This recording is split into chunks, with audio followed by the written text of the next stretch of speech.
liftoff. Go Starlink, go Falcon.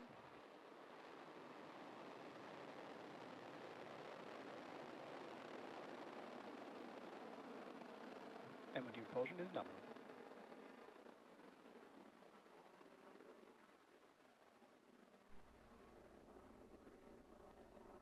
Vehicle is pitching downrange.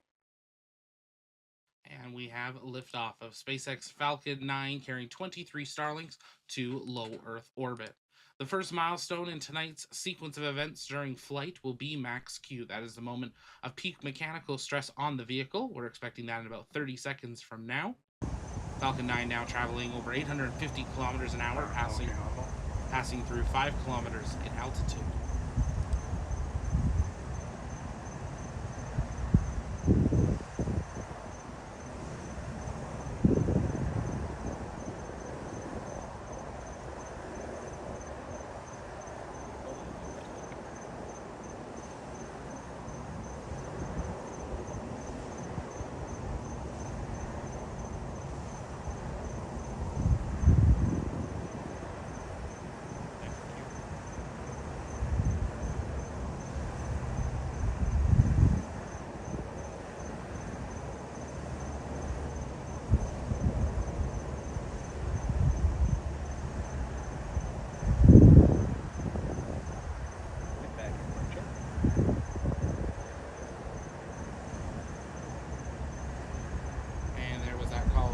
Max Q, that moment of peak mechanical stress. Falcon 9 continuing on its flight. We have beginning with MECO, or first stage main engine cutoff. That sequence of events is expected to begin at T plus 2 minutes 25 seconds, immediately followed by first and second stage separation, MVAC engine start, or SES1, grid fin deploy, and then about 20 seconds later we will have fairing deployment. We're about 20 seconds away from that sequence beginning. Let's listen in to the callouts on the controller.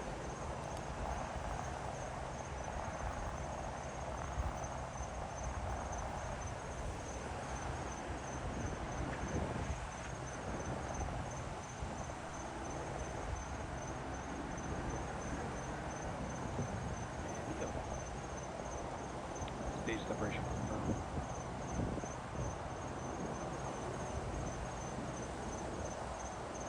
Back engine.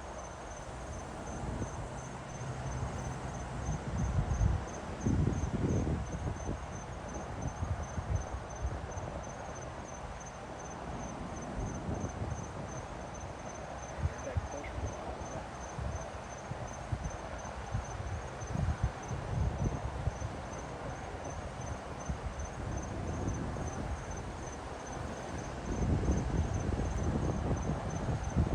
Fairing separation confirmed.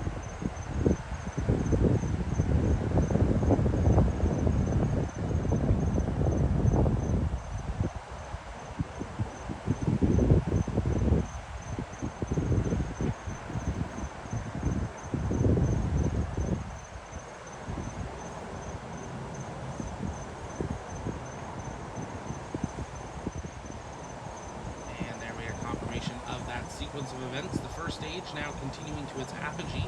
That's that highest point in its flight. Let's see those guesses in the chat on what you think that altitude will be today.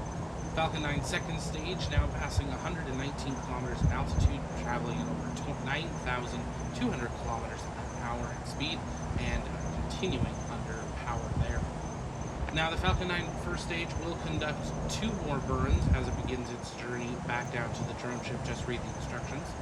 First, the entry burn will begin 6 minutes 2 seconds into flight, lasting 25 seconds tonight. Then we'll have the landing burn at 7 minutes 42 seconds into flight, lasting about 25 seconds as it touches down on the drone ship. Now, as always during this period of time, if you guys have questions, you can send those in the chat by tagging us at the launch pad.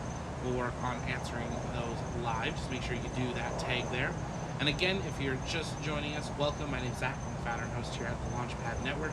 Here at TLP, it's our mission to inform and inspire the explorers of the forum, because we believe that space is better together. If you haven't yet, take a moment, make sure you engage that subscribe button here on our main channel, where we bring you full live launch coverage of all the launches from around the world. And then on our second channel, TLP Space News, that's where we bring you our weekly space news update. We just launched the first one this morning, so definitely take some time and check that out, along with this week's weekly pre-launch preview right here on the main channel. T plus 5 minutes into flights, things continuing to look nominal on the flight. Hunter Owen didn't know there was a launch tonight, but heard a loud rumble outside. Threw on my shoes and ran back to see the rocket. I live in Cocoa Beach, Florida. That is awesome, Hunter. It's a cool thing living on the Space Coast and getting to experience that. I once slept through my alarms, and it turns out Falcon 9 is a really good alarm clock, too. So that's awesome to have. As Ash Nicole says, don't forget to like the stream. It really does help us out. We appreciate it. And we got confirmation of 114 as today is apogee. Falcon 9's first stage coming down, getting ready to conduct that entry burn. The second stage now traveling over 13,500 kilometers an hour, past over 152 kilometers in altitude. Stand by for entry burn.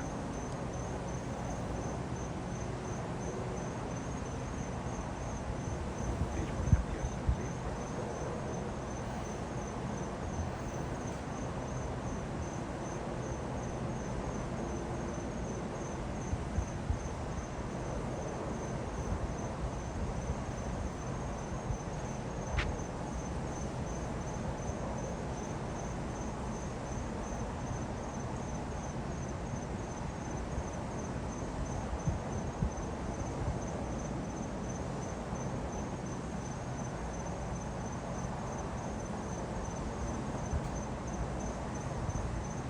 Entry burn now complete. Falcon 9 now using just the size of its body and the thickness of the atmosphere to slow down in preparation for its landing burn before touching down on the drone ship. Just read the instructions. Now, as I said earlier, SpaceX no longer provides live coverage of deployment of Starlinks. Once we have confirmation of SECO 1 at 8 minutes 39 seconds of the flight, the second stage will enter a coast phase until 54 minutes 2 seconds, where it'll reignite that MVAC engine for 2 seconds to finalize it into its deployment orbit. At 1 hour, 5 minutes, 11 seconds into flight, SpaceX will deploy the 23 Starlink V2 minis, including the 13 direct-to-cell capable satellites, into low Earth orbit. They will confirm that via their social media, but we'll be staying with you through first stage landing and confirmation of second stage deployment. It is a incredibly busy week in spaceflight. If you want to stay up to date with the latest on the launch schedule, head over to tlpnetwork.com, click on the launch button. You can stay up to date there and also know if missions are a placeholder or if they're a confirmed launch time. We have a launch of Starlink 11-9 from Vandenberg tomorrow, as well as another launch from Cape Canaveral of the Project Kuiper satellites.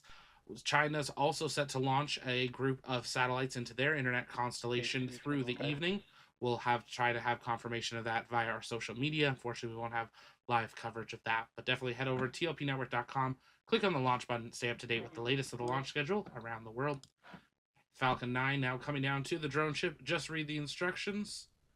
And we have touchdown. Falcon 9 now completing its 20th ascent and descent, carrying those 23 Starlink satellites in the second stage on their journey to low Earth orbit.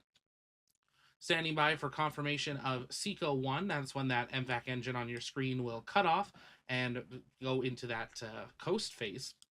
But with that, that is going to wrap up our live launch coverage for today. If you haven't yet, take a moment, engage that subscribe button, and join us over in the Discord. That's where our community hangs out in between streams, and we would love to see you there. There's that confirmation of SECO 1.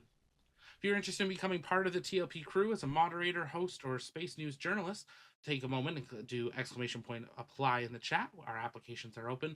We're excited to be interviewing